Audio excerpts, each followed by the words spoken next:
Comment désacraliser un petit peu une grande méchante comme ça? Bah, ce genre d'épisode, hein, c'est ce qu'il faut faire. Alors, l'épisode commence où on montre que Nerissa a une espèce de pouvoir d'envoûtement qui fait que tous les mecs tombent amoureux d'elle. Et ça arrive déjà dans un espèce de musée qui va bientôt ouvrir, et surtout dans le collège où elle joue. Enfin, c'est un collège-lycée, j'imagine, où elle joue une élève de terminale qui envoûte tous les garçons du coin. Voilà, ça rappelle très fortement un certain épisode de la saison 1, ça. C'est exactement la même chose. Il me semble que c'était l'épisode 7 ou 9, où ouais, il y avait cette espèce de fille qui venait de nulle part et tous les garçons étaient super envoûtés et s'intéressaient plus qu'à elle. Ben, c'est pareil, seulement ce coup-ci, c'est un tout petit peu logique puisqu'elle les a envoûtés par magie. Donc il y a un côté plus logique là-dedans. Donc tous les garçons sont attirés par elle, même les petits copains de nos héroïnes. Et puis, on dirait, mais la petite vengeance, la petite pique de la petite méchante garce de service qui trouve rien d'autre en fait. Tellement ça mène à rien sur le coup, à part juste énerver un petit peu nos héroïnes. Mais rapidement. Mais on va essayer de jouer un petit peu là-dessus, en disant ah, elle envoûte nos petits copains, ah, et ça nous énerve, oh, c'est chiant ça, c'est super chiant. Alors, on pourrait trouver une excuse, une vague excuse comme quoi maintenant qu'elle est devenue jeune, enfin elle a le pouvoir de redevenir jeune, j'imagine qu'elle va rester sous cette forme jeune pendant un petit moment, même si on voit à 2-3 moments qu'elle reprend sa forme vieille, Nerissa, donc peu particulier. Enfin bref, peut-être parce que maintenant ça lui plaît d'être redevenue jeune, elle a envie d'en profiter un petit peu. En profitant de ce genre d'attention, peut-être qu'on pourrait voir ça comme ça, mais voilà, ça désacralise un petit peu son statut de grande méchante, quoi. Et donc, oui, au bout d'un moment, il y a Yan Lin qui cache qu'elle est envoûtée par Nerissa, qui dit que oh, ça doit être Nerissa. Essayez de la suivre pour lui piquer son bâton, peut-être que ça marchera. Et donc, elles le font. Elles sont suivies par Matt, tandis que Caleb, je sais pas ce qu'il fout, Caleb. C'est un petit détail à la con, je n'ai absolument aucune idée de ce qu'il fout. Il n'y a rien de particulier à gérer pour l'instant à Meridian, semble-t-il, je sais pas trop. Mais ouais, il y a une période de temps durant laquelle il était à fond avec les filles, durant la période de Kanma, hein. Durant toute l'histoire avec Kanma, il était avec les filles, il participait au combat. Mais maintenant, il est dans son coin, ça fait 2 épisodes qu'on le voit plus, je sais pas ce qu'il fout. Mais il est pas là. Voilà, c'est histoire de dire, je sais pas. Hein, il y avait des choses importantes à faire à Meridian qui n'ont pas été précisées, j'en sais rien. C'est bizarre parce que je trouve que ça aurait mérité quelque chose, il aurait pu apporter un petit quelque chose. Je veux dire, autant que Matt, même plus, quoi, parce qu'il se débrouille quand même un petit peu mieux que Matt en termes de combat, techniquement, Caleb, mais il est pas là parce que merde. Voilà, donc ouais, il va y avoir Matt par contre, hein, le nouveau Matt qui a résisté donc à l'envoûtement de Nerissa parce que voilà, il a déjà réussi à résister à ce grand envoûtement qu'il lui a fait avoir, donc je comprends qu'il soit immunisé à ça. Le fait est que en la suivant et en se rendant donc au musée en cours d'ouverture où elle se trouve, elle essaie un petit peu de l'avoir par surprise, mais c'est elles qui se font avoir par surprise parce que c'était un guet-apens. Et ben oui, puisque Yadeline, elle est de son côté complètement, quoi, complètement hypnotisée, tout ça. Et je me pose la question toute conne, si c'est pour faire un guet-apens et les avoir par surprise, attaquez-les par surprise. C'est Voilà, je sais que je me répète, je sais que je fais disque rayé au bout d'un moment, mais punaise quoi, on a nos héroïnes qui sont un peu en situation de confiance là. Elles savent pas que Nerissa a envoûté toutes les ex-gardiennes et qu'elle a un pouvoir qui lui permet maintenant d'être rajeunie et d'avoir l'équivalent du pouvoir des gardiennes. Elles savent pas tout ça. Elles peuvent se faire voir par surprise, même une par une, un truc comme ça, mais elle le fait pas. Elle fait pas ça, Nerissa. Elle met en place un guet-apens de merde où nos 5 héroïnes se trouveront là, en étant un peu sur le qui-vive quand même, puisque voilà. Et on considère ça comme un plan de méchante. Non, c'est pas un plan de méchante, c'est de la merde. C'est complètement con, ça. La seule chose qui fait que vous arrivez à vous en sortir bien, à être un petit peu avantagé, c'est le fait que, ouais, Will met un petit peu trop de temps à réagir, à les transformer, et donc elle les empêche de se transformer. De toute façon, ça changera rien après puisque elle aura le temps d'ouvrir un portail et de faire en sorte que toutes les filles passent à travers. Donc voilà, elles se font attaquer un peu par surprise, vaguement par surprise, par Nerissa et donc son groupe de gardiennes toutes rajeunies. Ça surprend un petit peu sur le coup, nos filles, mais elles se ressaisissent assez vite, elles se barrent rapidement. Et après coup, elles sont pas poursuivies. On n'essaye pas de les poursuivre ou quoi que ce soit, on va pas plus loin que ça, et c'était ça ton attaque, Nerissa, ton attaque surprise, t'étais une méchante de merde. Tous les personnages sont pas réfléchis dans cette série, c'est dingue. C'est dingue. Ah.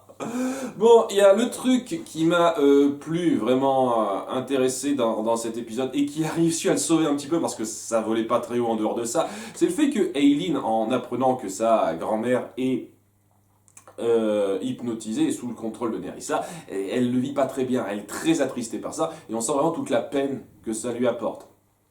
Il y a même Nerissa qui, vous savez, au lieu de les attaquer par surprise ou quoi que ce soit, elle se dit ouais, on va un petit peu jouer avec leurs sentiments maintenant que je peux plus trop la jouer attaque surprise parce que je suis stupide. Elle essaye de manipuler un petit peu ses émotions et la faire sentir encore plus mal en faisant dire son petit copain là, son nouveau petit copain et sa grand-mère rajeunie des trucs affreux sur elle. C'était plutôt bien comme coup de garce, ça j'ai apprécié. Après, ouais, ça part du principe qu'il n'y avait que ce genre d'approche à avoir, alors qu'il y a des tonnes d'approches à avoir, hein, faut bien garder ça en tête. Mais ouais, la petite manipulation psychologique de Aileen et et la peine qu'elle ressent sur le coup, j'ai trouvé que c'était assez touchant. C'est la chose qui a sauvé l'épisode pour moi, sérieusement. Cela étant, il y a Nerissa qui finit par se dire ok, ça suffit, tant que Aileen peut encore tenir un petit peu, on va faire un combat final, tu me le promets, on va se battre ici dans 2 heures, et tu me le jures, ok, je jure. Je me fais avoir par ton plan, je suis bêtement tes conditions. Donc Will accepte ça, et 2 heures plus tard, donc elle se retrouve dans ce musée où il n'y a personne et où elle se transforme en gardienne. Donc, elles ont tout le temps de se transformer en gardienne. C'est vraiment attaque frontale de comparaison de pouvoir. Et à nouveau, techniquement, Nerissa est 1000 fois plus forte que Will. J'ai exagéré un petit peu, mais elle a les pouvoirs de 2 cœur, alors que Will n'a le pouvoir que d'un seul. Et même quand elle avait le pouvoir d'un seul cœur, Nerissa, elle se montrait un petit peu supérieure à nos héroïnes. Elle montrait à plusieurs moments qu'elle arrivait à les gérer assez facilement à elle seule. Avec le pouvoir d'un seul cœur. Là maintenant, elle a le pouvoir de 2 cœurs et 4 larbines, et on est censé croire que c'est équitable. Non, c'est pas équitable, elles devraient se faire laminer, nos héroïnes. Je sais à nouveau que j'insiste là-dessus, mais ça n'a aucune logique de pouvoir, ce qui a été mis en place. Et bon, un truc que j'ai trouvé un peu intelligent dans ce combat, c'est qu'au début, en termes de comparaison directe de pouvoir, nos héroïnes se font un peu laminer parce qu'elles ont plus d'expérience, les autres.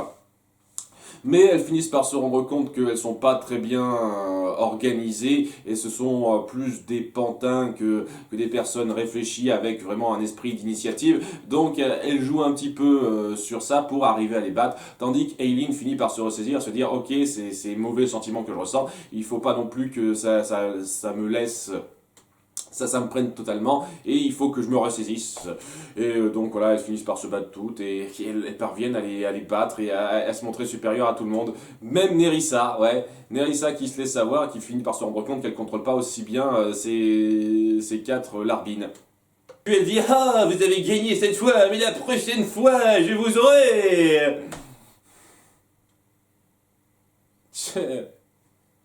C'est extraordinaire.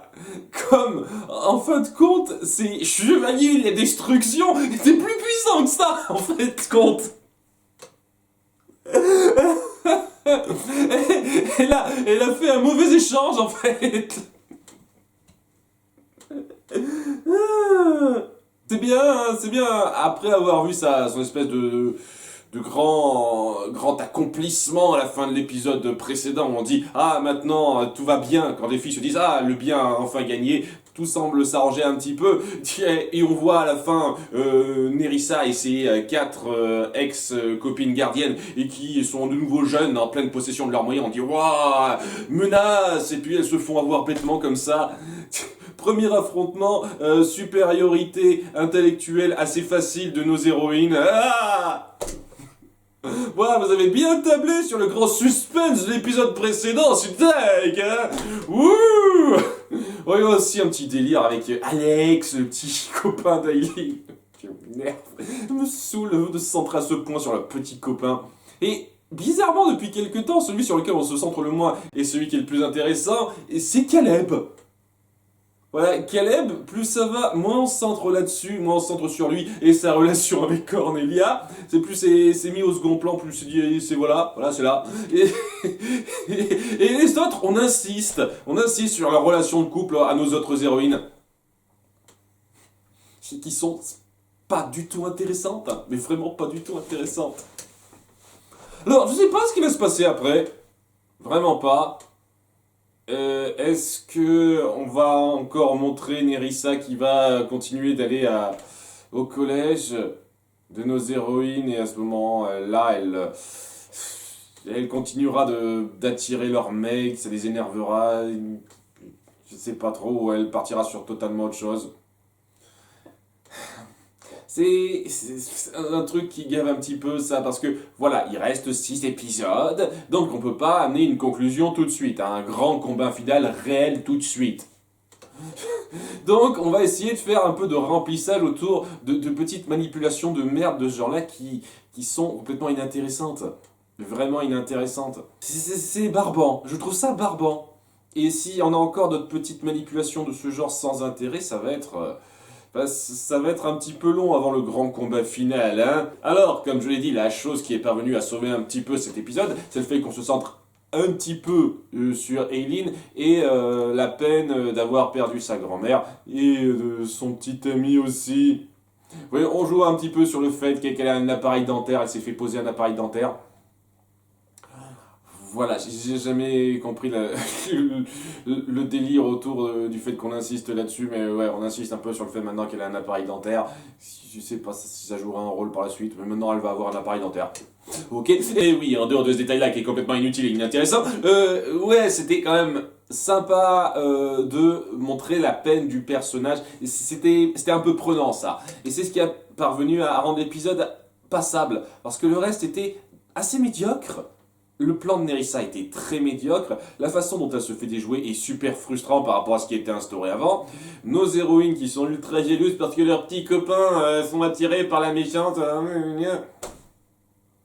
Je trouve ça complètement chiant. C'était très médiocre globalement, mais il y a le petit dilemme, la peine de Aileen tout au long de l'épisode qui était plutôt bien fichu, qui a réussi à m'investir un petit peu émotionnellement, et c'est ce qui fait que j'ai trouvé l'épisode à peu près passable. Grâce à Aileen, sinon ça aurait pas été génial, non. A bientôt pour l'épisode 21, bye.